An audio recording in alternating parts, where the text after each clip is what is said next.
नमांसि सर्वेभ्यः।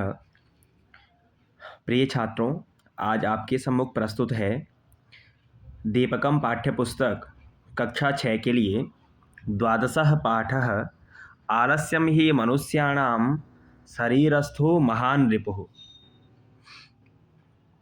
ठीक है, तो प्रारंभ करते हैं पाठ को। पाठ का अर्थ है आलस्यम ही मनुष्याणां शरीरस्थो महान रिपुः, कि मनुष्य के शरीर का जो सबसे बड़ा शत्रु है वह कौन है? आलस्य है। ठीक है, तो मातः अद्य तो अवकाश दिनम अस्ति।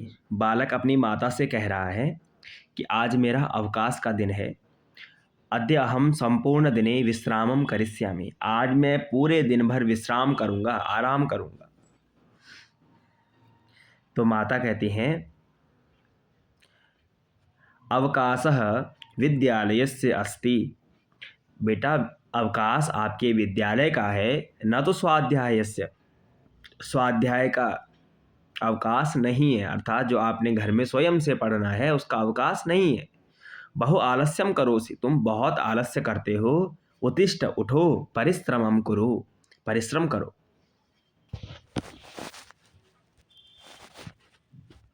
फिर बालक क्या कहता है? अहम उत्तीर्णः भविष्यामि किम अधिकेन परिश्रमेण। माता, मैं पास हो जाऊंगा, अधिक परिश्रम से क्या लाभ?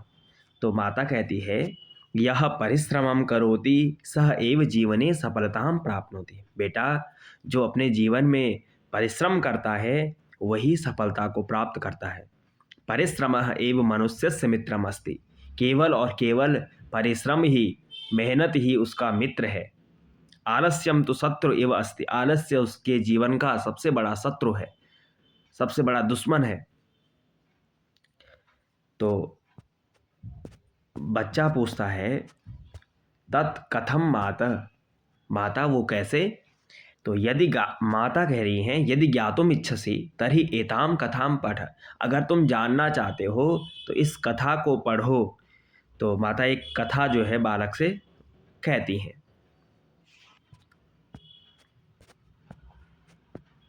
प्रारंभ करते हैं। कथा में क्या है कि एकस्मिन्, पहली पंक्ति है, विशाले ग्रामे कश्चन भिक्षुकः आसीत्। किसी एक बड़े विशाल ग्राम में, गांव में एक भिक्षुक था, एक भिखारी था। यद्यपि सह उन्नतः दृढ़कायः च युवकः आसीत्। वह शरीर से बड़ा ही उन्नत, बड़े शरीर वाला युवक था, युवा था अभी। तथापि सह भिक्षाटनम करोति स्म। उसके बावजूद भी, उसके पश्चात भी वह क्या करता था? भिक्षाटन करता था, लोगों से भीख मांगता था। मार्गे यह कोपि मिलति सह तम कथयति। मार्ग में उसे जो कोई भी मिलता उससे कहता कृपया भिक्षाम यच्छतु, कृपा करके आप मुझे क्या दीजिए? भिक्षा दीजिए। दरिद्राय धनम करोतु, दरिद्र व्यक्ति को धन दीजिए। पुण्यम प्राप्नोतु, और पुण्य प्राप्त कीजिए। इति, ऐसा वो सभी से कहता था। केचन जना तस्मै धनम यच्छन्ति केचन च तर्जयन्ति। कुछ लोग उसे धन दे देते थे और कुछ उसे क्या करते थे? तर्जयन्ति, उसको डांट देते थे, है ना। कहते होंगे कि भाई तुम्हारा शरीर से तुम पुष्ट हो, है ना, युवा हो, परिश्रम करो, क्यों भीख मांगते हो? आगे, एकदा तेन मार्गेण कश्चित् धनिकः आगच्छति। एक बार उस रास्ते से एक धनिक, एक बड़ा धनी आता है। सह भिक्षकः मनस एव चिंतयेत। अब वह भिक्षुक जो है मन में सोचता है अहो मम भाग्यम, अरे आज तो मेरा भाग्य जो है खुल गया। अद्य अहम प्रभूतम धनम प्राप्नोमि, आज तो मैं बड़ा धन प्राप्त करूंगा। भिक्षुकः वदति, भिक्षुकः धनिकम वदति। भिक्षुक धनिक से कहता है आर्य अहम अतीव दरिद्र अस्मि। हे श्रेष्ठ महानुभाव, मैं अत्यंत दरिद्र हूँ, गरीब हूँ। कृपया दानम करो, कृपा करके दान कीजिए। धनिकः तम पृष्ठवान, धनिक उससे पूछता है तुम किम इच्छसि, तुम क्या चाहते हो? आर्य अहम प्रभूतम धनम इच्छामि, मैं आपसे अत्यधिक धन की इच्छा रख रहा हूँ, मेरी अत्यधिक धन प्राप्त करने की कामना है। इति सह सविनयम उक्तवान, ऐसा वह किससे? धनिक से विनयपूर्वक कहता है। आगे,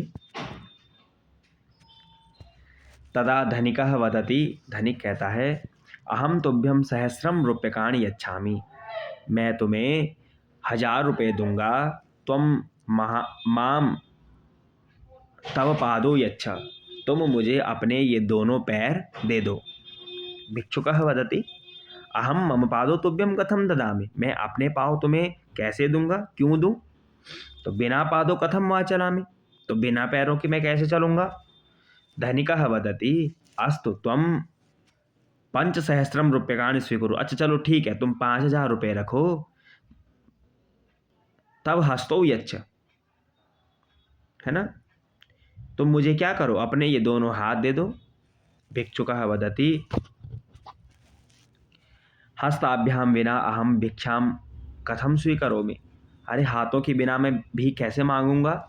एवमेव धनिकः सहस्राधिकैः रूप्यकैः तस्य अनेकानि सरिंगानि क्रेतुमिष्टवान्, ऐसे ही वो धनिक रुपए बढ़ाते गया कि मैं तुम्हें इतने हजार दूंगा, तुम अपने मुझे शरीर के ये अंग दे दो।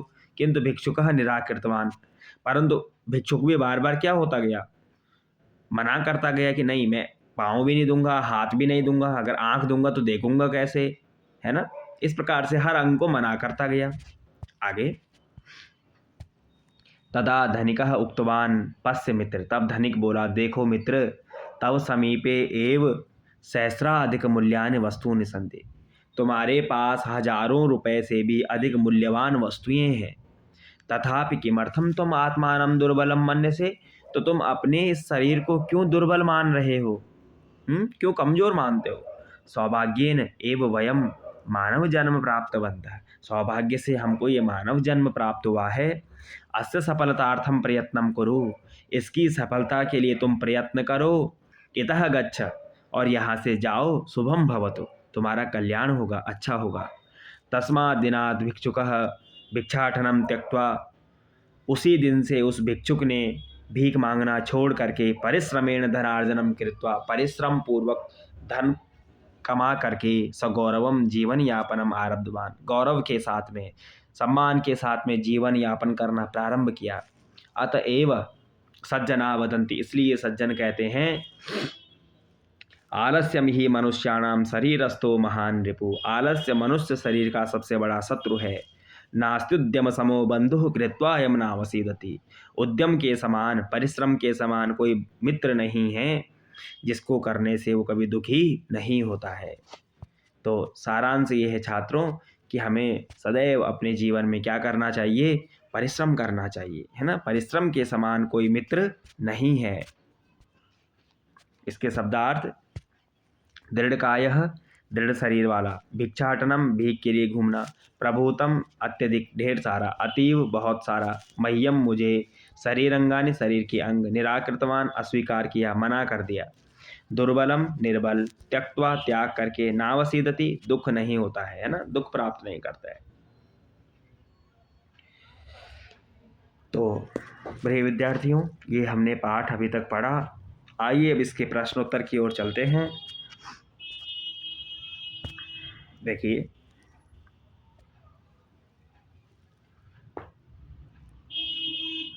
पहला प्रश्न है, वयम अभ्यासं कुर्मः, अधोलिखितानां प्रश्नानाम् एकपदेन उत्तराणि यच्छन्तु। भिक्षुकः किं करोति स्म, सः भिक्षाटनं करोति स्म, है ना। उत्तर में आप केवल भिक्षाटनम भी लिख सकते हैं, मैंने वाक्य पूरा लिख लिया है वैसे। कदाचित् तेन मार्गेण कः आगच्छति, तेन मार्गेण धनिकः आगच्छति, भिक्षुकः धनिकात् किम् इच्छति, भिक्षुकः धनिकात् धनम् इच्छति, धनिकः भिक्षुकात् किं याचितवान्, धनिकः तस्य शरीराङ्गानि याचितवान्, सौभाग्येन वयं किं प्राप्तवान्, सौभाग्येन वयं मानव जन्म प्राप्तवन्तः। अधोलिखितानां प्रश्नानाम् उत्तराणि आम अथवा न इति पदेन लिखत। प्रश्न 2 में आपको सत्य असत्य करना है, जो वाक्य सही है उसके आगे आम, जो गलत है उसके आगे न।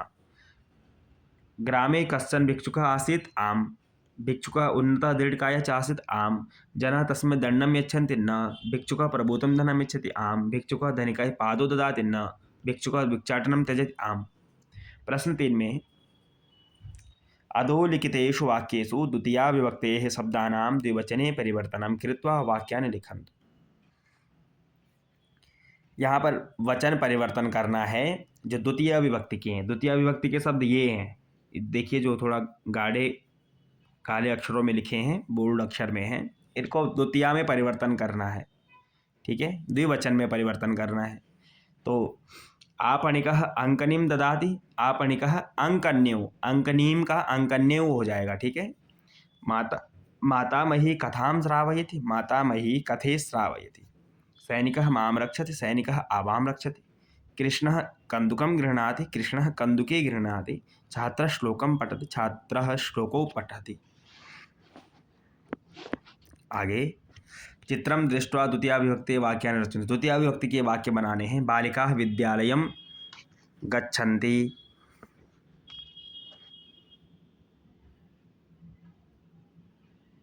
पक्षिणः फलानि खादन्ति, शिक्षकः पाठं पाठयति, नर्तकी मालां धरति, अहं लेखनीं स्वीकरोमि। ठीक है। प्रश्न संख्या 4 में देखिए, 5 में देखिए, कोष्टके विद्यमानानां शब्दानां द्वितीया विभक्तेः एकवचन रूपेण सह वाक्यानि लिखन्तु। जो कोष्टक में ये शब्द लिखे हैं तो इनमें द्वितीया विभक्ति एक वचन का प्रयोग करके वाक्य बनाना है। भक्तः देवं नमति, भक्तः देवं नमति। छात्राः कोष्टक में ग्रंथ पठन्ति, तो छात्राः ग्रंथं पठन्ति। बालकाः कथा, कोष्टक में कथा है, लिखन्ति, बालकाः कथां लिखन्ति। रमा लेखनी क्रीणाति, रमा लेखनीं क्रीणाति।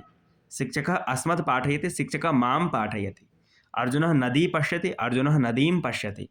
पितामही रजनी आह्वयति, पितामही रजनीम आह्वयति। शुद्ध वाक्य ये वाले हैं बेटा। अहम युष्मद् नमस्करोमि, अहम त्वां नमस्करोमि। कृषकः क्षेत्र कर्षति, कृषकः क्षेत्रं कर्षति। पर्यटकः कन्याकुमारी गच्छति, पर्यटकः कन्याकुमारीं गच्छति। चित्रकारः चित्र पश्यति, चित्रकारः चित्रं रचयति। प्रश्न 6 में देखिए,